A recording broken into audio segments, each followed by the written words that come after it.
हाँ, कल हम रेगिस्तान के प्रतिशत को लेकर भारत के संदर्भ में और राजस्थान के संदर्भ में चर्चा की थी।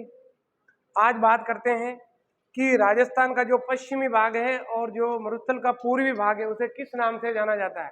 तो उत्तरी पश्चिमी मरुस्थल का जो पश्चिमी भाग है उसे कहते हैं थार का क्षेत्र और जो पूर्वी भाग है उसे कहते हैं मारवाड़ क्षेत्र। क्लियर है?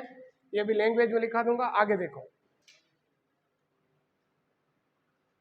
फिर अगर बात करते हैं उत्तरी पश्चिमी मरुस्थलीय प्रदेश की लंबाई चौड़ाई की, तो ये उत्तर से दक्षिण कितना है 640 किलोमीटर लंबाई में, और पश्चिम से पूर्व कितना लंबा है 300 किलोमीटर इसकी चौड़ाई है। ये लंबाई और ये चौड़ाई। और अगर इसकी ऊंचाई पूछे उत्तरी पश्चिमी मरुस्थल की हाइट किससे, सी लेवल से, तो इसकी सी लेवल से ऊंचाई कितनी है 150 मीटर इसकी ऊंचाई है। ठीक है, लिखो इसे, मैं बोल के लिखा देता हूं ना, मानचित्र तो बना नहीं पाओगे आप। लिखो, कौन आ रहा है? हाँ, फोन नहीं रहेगा। मैंने सोचा यार मेरा ही होगा। ये लो। तो कल वाले मैटर के बाद पहली लाइन लिखें, उत्तरी पश्चिमी मरुस्थलीय प्रदेश के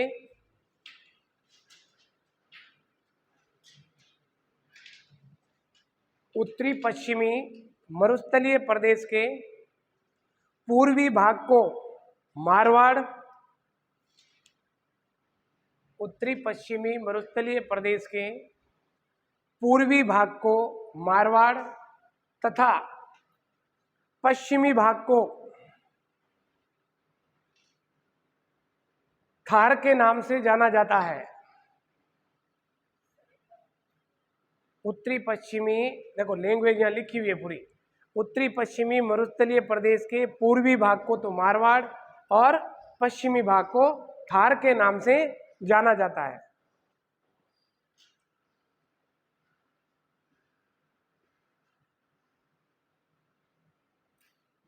फिर से लाइन छोड़ के लिखना,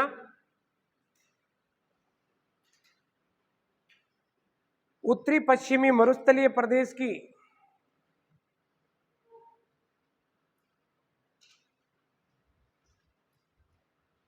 उत्तरी पश्चिमी मरुस्थलीय प्रदेश की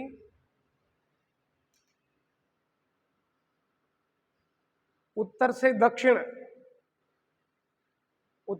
दक्षिण लंबाई 640 किलोमीटर,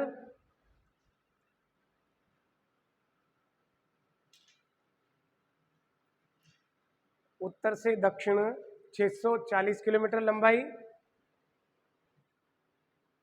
तथा पश्चिम से पूर्व की ओर चौड़ाई 300 किलोमीटर है।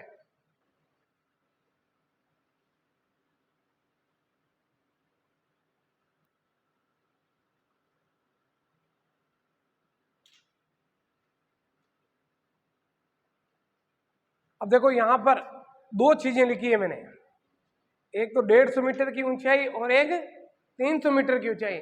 यानी अगर कंपेयर करें डायरेक्शन के अकॉर्डिंग तो ये पार्ट कैसा है, ये उत्तरी पश्चिमी मरुस्थल का दक्षिणी पार्ट है और ये उत्तरी पश्चिमी पार्ट है। तो उत्तर पश्चिम में अगर देखें तो सी लेवल से उत्तर पश्चिमी मरुस्थल की हाइट कितनी है सी लेवल से 300 मीटर, और उत्तरी पश्चिमी मरुस्थल की दक्षिण में सी लेवल से हाइट कितनी है 150 मीटर। तो इसको भी लिख लो, लैंग्वेज में लिखा देता हूं, लिखो, उत्तरी पश्चिमी मरुस्थल की औसत ऊंचाई 300 मीटर है, उत्तरी पश्चिमी मरुस्थल की औसत ऊंचाई 300 मीटर है,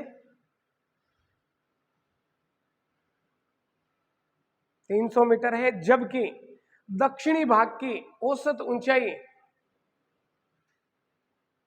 150 मीटर है।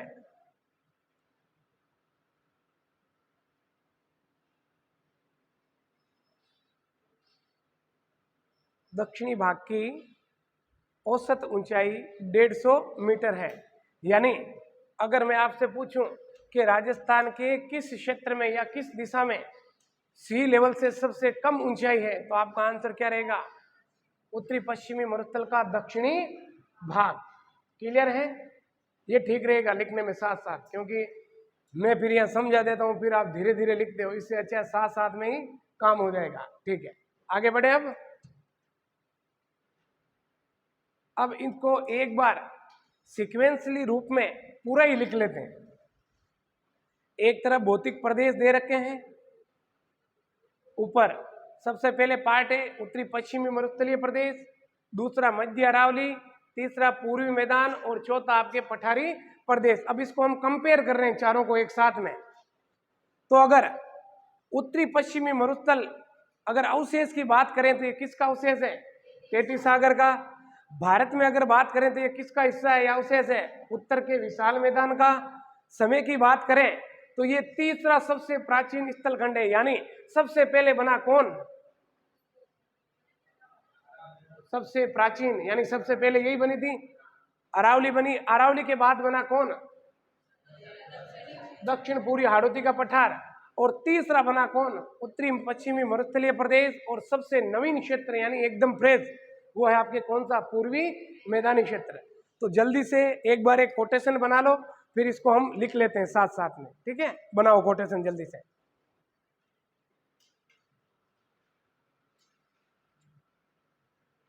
आप बैठो, क्योंकि एक ही जगह एक ही मैटर आ गया पूरा, जहां से क्वेश्चन बनते हैं। तो लिखें सबसे पहले उत्तरी पश्चिमी मरुस्थलीय प्रदेश। पहला भौतिक प्रदेश है राजस्थान का उत्तरी पश्चिमी मरुस्थलीय प्रदेश। अवशेष की बात करें तो अवशेष में लिखना आपको ये तेटिस सागर का अवशेष है। और तेटिस सागर का अवशेष है तो इसका मतलब हम किसके संदर्भ में ले रहे हैं इसको? विश्व के संदर्भ में। याद रहना इस चीज को। फिर बात करें भारत में, अगर इसे बात करें कि ये उत्तरी पश्चिमी मरुस्थलीय प्रदेश किसका हिस्सा है, किसका पार्ट है या किसका अवशेष है, तो उत्तर के विशाल मैदान का हिस्सा है ये। तो लिख लें इसमें उत्तर का विशाल मैदान। और समय के हिसाब से देखें तो उत्तरी पश्चिमी मरुस्थलीय प्रदेश राजस्थान के जो भौतिक प्रदेश बनने का क्रम है उसमें स्थान है कौन सा? तीसरे स्थान पर बना था। फिर है युग की बात करें, प्लीस्टोसीन, ये पहले ही लिखा दिया था मैंने, क्योंकि प्लीस्टोसीन युग में वर्तमान महाद्वीप और महासागरों का क्या हो जाता है? रूप प्राप्त हो जाता है। तो इसी समय आपके इस मरुस्थल का उद्भव होता है। फिर ढाल की बात करें कि उत्तरी पश्चिमी मरुस्थलीय प्रदेश का ढाल कैसे है? उत्तर पूर्व से दक्षिण पश्चिम, यानी उत्तर से स्टार्ट होता है, एक बार हल्का सा पूर्व में मुड़ता है और फिर दक्षिण से जाकर वापस कहां जा रहा है? पश्चिम में। ऐसा क्यों? जैसे एक नदी है आपके घग्गर नदी, जो पाकिस्तान के पोटवार क्षेत्र तक बहती है, तो वो यहीं से आती है। इसका ढाल देखे ना तो पहले एक बार उत्तर की ओर आ रही है, फिर पूर्व की ओर मुड़ती है और सीधी एकदम नीचे कहां जाती है? दक्षिण की ओर। और दक्षिण की ओर जाने के बाद ये वापस कहां चली जाती है? पश्चिम की ओर मुड़ जाती है और पाकिस्तान की ओर मुड़ जाती है। और पाकिस्तान में थट्टा नामक स्थान पर ये क्या हो जाती है? कच्छ की खाड़ी में गिरना स्टार्ट हो जाती है। और फिर क्षेत्रफल की बात करें तो ध्यान रखना, ज्यादातर तो माना जाता है 61% राजस्थान के कुल क्षेत्रफल का, लेकिन साथ में ये भी याद रखना 61.11%। और राजस्थान की कुल जनसंख्या की बात करें तो इस पश्चिमी मरुस्थल में 40% जनसंख्या निवास करती है राजस्थान की कुल जनसंख्या का। क्लियर? आगे बढ़े। फिर देखो, फिर आपके दूसरा मध्य अरावली प्रदेश। मध्य अरावली प्रदेश जो है वो किसका हिस्सा है या अवशेष है? गोंडवाना लैंड का। गोंडवाना लैंड कौन था? पेंजिया का दक्षिणी भाग, जिसमें आपके दक्षिण अमेरिका, अफ्रीका, अंटार्कटिका, प्रायद्वीपीय भारत, मेडागास्कर और ऑस्ट्रेलिया सम्मिलित रूप से जुड़े हुए थे। आगे सबसे प्राचीन, ध्यान रखना, पूरे विश्व में सबसे प्राचीन अगर कोई पर्वतमाला है तो वो कौन है? आपके अरावली है, जो प्री कैम्ब्रियन युग में बनी थी। मूवमेंट कौन सा? आर्किन या चर्नियन। अभी लिखाएंगे इसमें स्पेशल, यहाँ तक पहुंच जाओ तो मुझे बता देना। और फिर बात करते हैं मध्य अरावली प्रदेश का ढाल कैसा है, पार्श्ववर्ती है, पश्चिम की तरफ भी खड़ा ढाल है और पूर्व की तरफ भी खड़ा ढाल है। और राजस्थान के क्षेत्रफल की अगर बात करें, कुल क्षेत्रफल में 9% भाग पर कौन फैली हुई है, आपके अरावली पर्वतमाला फैली हुई है। और पॉपुलेशन की बात करें तो कुल राजस्थान की 10% जनसंख्या यहां निवास करती है अरावली के अंदर।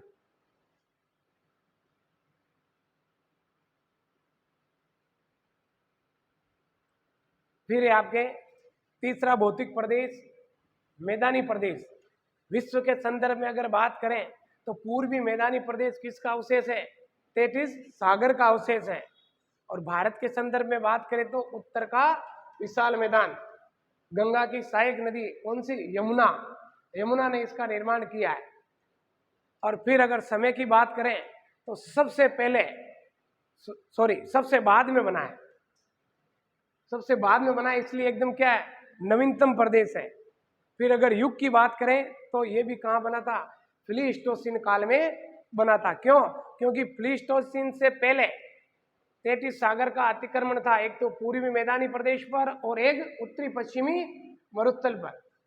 और जैसे ही प्लीस्टोसीन काल प्रारंभ होता है, पेंजिया टूटकर लगभग 7 महाद्वीप दूर खिसक जाते हैं, तब इसी काल में इनका निर्माण होता है, एक तो उत्तरी पश्चिमी मरुस्थलीय प्रदेश का और एक मैदानी प्रदेश का। यानी पहले तो ये बना था, उसके बाद ये बना था। तो भौतिक प्रदेश तो 4 ही हैं, 4 में अगर बात करेंगे तो ये क्या हो जाएगा, सबसे नवीनतम प्रदेश है ये।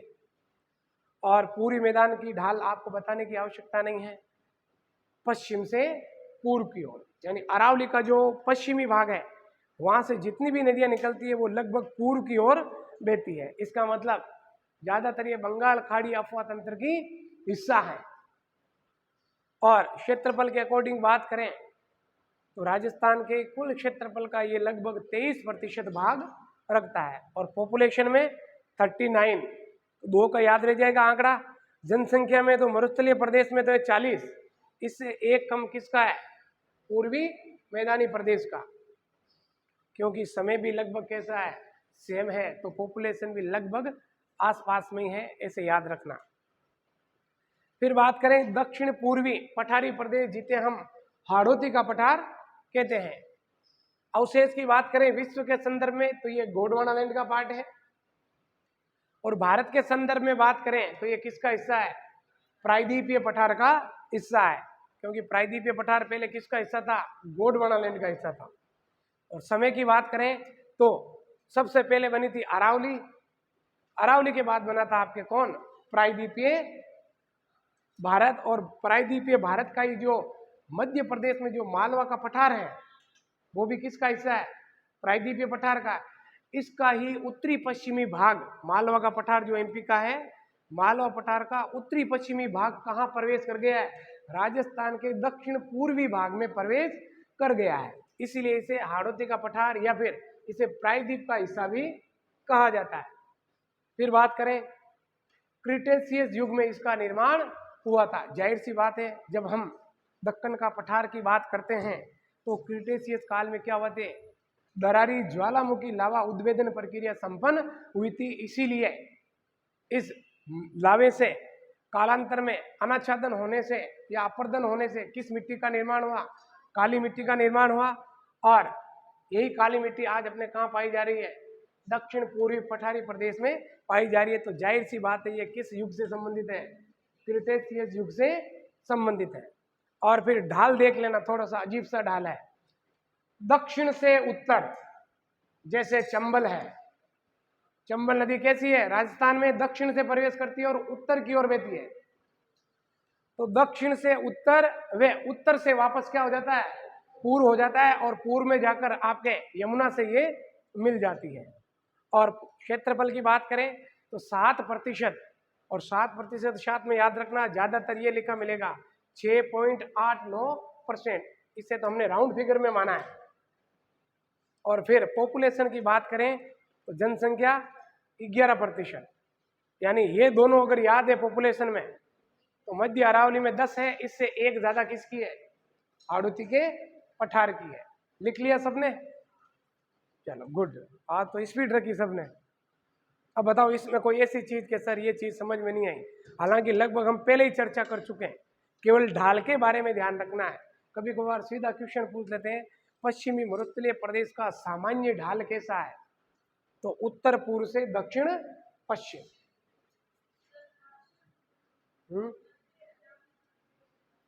मध्य अरावली, मध्य अरावली आप सही से देखो एकदम ऐसी है, तो पूर्व की तरफ भी खड़ा ढाल है और पश्चिम की तरफ भी खड़ा ढाल है, इसे बोलते हैं पार्श्ववर्ती ढाल।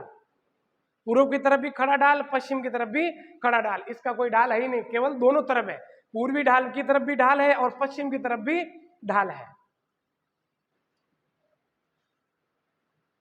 और ये समझ में आया, पूर्वी मैदान का ढाल पश्चिम से पूर्व, यानी ये अरावली है, अरावली से यहां से पश्चिम से किधर जा रहा है ढाल? पूर्व की ओर जा रहा है। अब ये नहीं कहेंगे कि ये अरावली का पूर्वी हिस्सा है, पूर्व से पूर्व की ओर कैसे जाएगा? पश्चिम से पूर्व की ओर, क्योंकि ये दिशा इधर क्या है? पश्चिम है। फिर देखो यहां थोड़ा सा तनाव आएगा आप लोगों को, क्योंकि कुछ नए जिले बन चुके हैं, तो एक बार कोशिश यही करेंगे जो नए जिले बने उनको ऐड कर लें साथ में, क्योंकि फैक्चुअल बात है। ठीक है, कोटेशन बनाओ, देखें जल्दी से, 1 2 3 4 और 5 कोटेशन बना लो।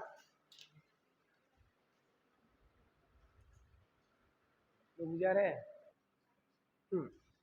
बात करते हैं पश्चिमी मरुस्थल की, और पश्चिमी मरुस्थल को जलवायु के आधार पर या वर्षा की मात्रा के आधार पर हम क्या करते हैं? 2 भागों में बांटते हैं, शुष्क मरुस्थल और अर्ध शुष्क मरुस्थल। वर्षा की बात करें तो यहाँ वर्षा होती है 20 से 50 सेंटीमीटर, यानी 50 सेंटीमीटर से कम। अगर आपसे पूछ ले शुष्क मरुस्थल में वर्षा कितनी होती है, तो 0 से 20 या 25 सेंटीमीटर के बीच। और पूछिए अर्ध शुष्क मरुस्थलीय प्रदेश में कितनी वर्षा होती है, तो 25 से 50 सेंटीमीटर के बीच। फिर मिट्टी की अगर बात करें तो यहाँ कैसी पाई जाती है मिट्टी? रेतीली व बलुई मृदा पाई जाती है। प्रमुख फसलें सबको पता है, गंवार, बाजरा, मोट, तिल भी डाल दो, है ना, ऐसे डालते जाओ। जो अपन वर्षा काल में बोते हैं वो लगभग सारी क्या है? फसलें आ जाएगी। हाँ, मूंग, मोट, तिल, चौड़ा, जो आपकी इच्छा है वो डाल सकते हो, लेकिन होना चाहिए वर्षा ऋतु आधारित, जो अपने यहाँ बोई जाती है। फिर है नदियां, नदियां 2 ही है भावेश महत्वपूर्ण बड़ी नदियों में, एक तो घग्गर और एक लूनी नदी। NH आ गया। और फिर है अभ्यारण्य, अभ्यारण्य 2 है यहाँ पर, एक तो मरु उद्यान जो जैसलमेर और बाड़मेर के एरिया में फैला हुआ है, ज्यादा इसका पार्ट जैसलमेर में है, और एक दूसरा है ताल छापर अभ्यारण्य। कहाँ है ये? चूरू वाला, जो काले हिरणों के लिए या कृष्ण मृग के लिए प्रसिद्ध है। फिर बात करते हैं अरावली वाले पार्ट की, दूसरे भौतिक प्रदेश की। तो क्लाइमेट कैसा है, जलवायु कैसी है? उपाद्र है, यानी वर्षा की मात्रा थोड़ी बढ़ रही है, देखो 50 से 90। माउंटेन वाला पार्ट है, इसीलिए वर्षा की मात्रा थोड़ी बढ़ रही है, वरना यहाँ 50 से 75 लिखा जाता है ज्यादातर। लेकिन इसमें कई पार्ट ऐसे हैं, जैसे देखो सिरोही है क्या इसमें? कहाँ है? ये रहा सिरोही का माउंट आबू वाला पार्ट, जो राजस्थान में सर्वाधिक वर्षा स्थान वाला क्षेत्र है।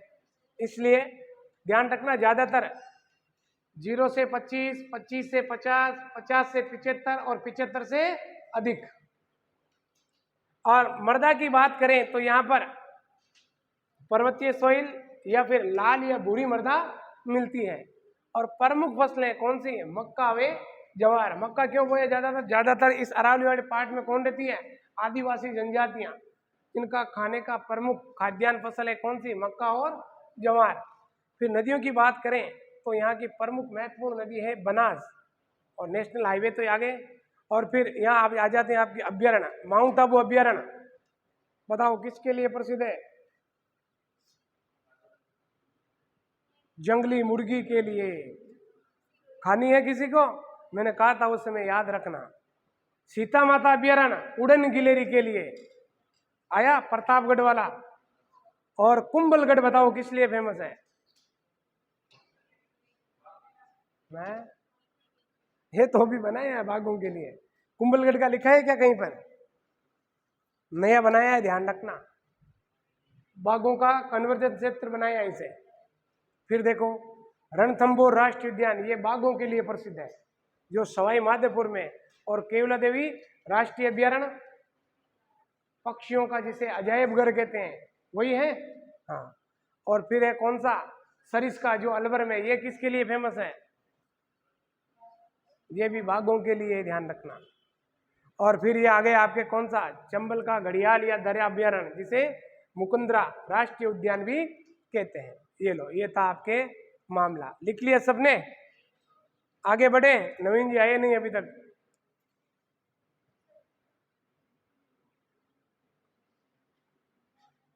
थोड़ी स्पीड रखा करो, देखो ऊपर तो ले लो इसे थोड़ा, बस।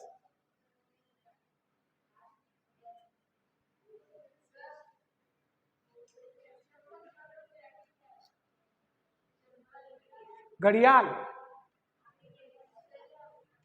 दर्रा, चंबल, पार्वती, काली सिंध, परवन, आहू। चंबल, पार्वती, काली सिंध, परवन, आहू, ये प्रमुख नदियां आपके हाड़ौती के पठार की, जिसमें मेजर रिवर तो कौन सी आपके, चंबल ही है, बाकी इसकी सहायक नदियां हैं।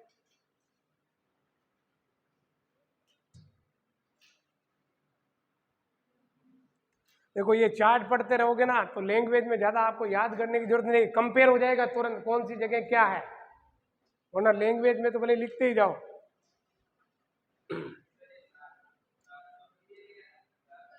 कौन सा? हाँ 71 बी, 71 बी, और फिर आपके 91, ये क्या लिखा है इसमें?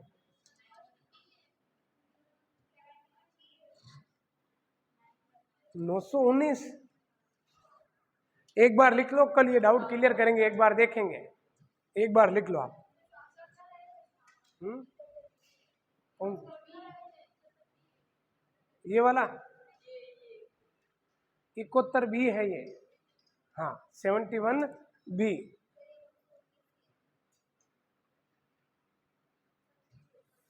आगे बढ़े अब। अच्छा लिख रहे हैं अभी तो।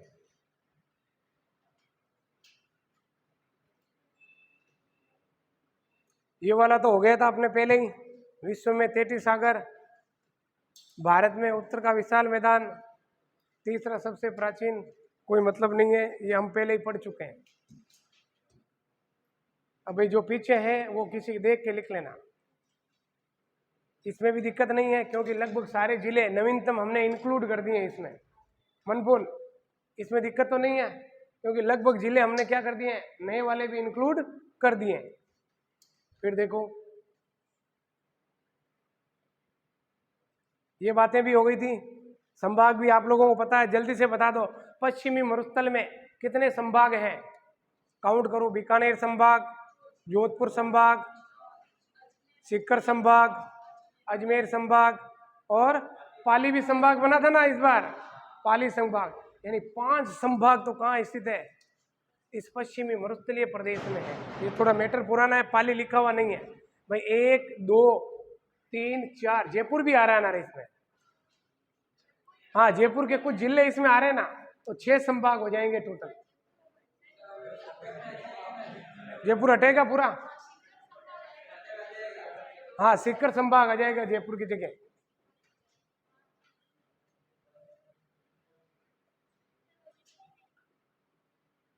संभाग लिख लिए ना हमने पहले, नवीनतम संभाग नहीं लिखे, वही बात है वापस।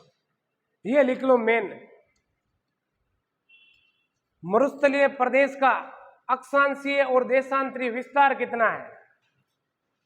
25 डिग्री उत्तरी अक्षांश से स्टार्ट होता है और 30 डिग्री 12 मिनट उत्तरी अक्षांश के बीच स्थित है। और देशांतरों की बात करें तो 69 30 मिनट पूर्वी देशांतर से 75 डिग्री 45 मिनट पूर्वी देशांतर के बीच ये स्थित है। आजकल पूछना स्टार्ट कर दिए, ध्यान रखना। फिजिकल प्रदेशों की भी अक्षांशीय और देशांतरीय स्थिति पूछ लेते हैं एग्जाम में। तो आज के लिए इतना ही, सभी को धन्यवाद। हो गया।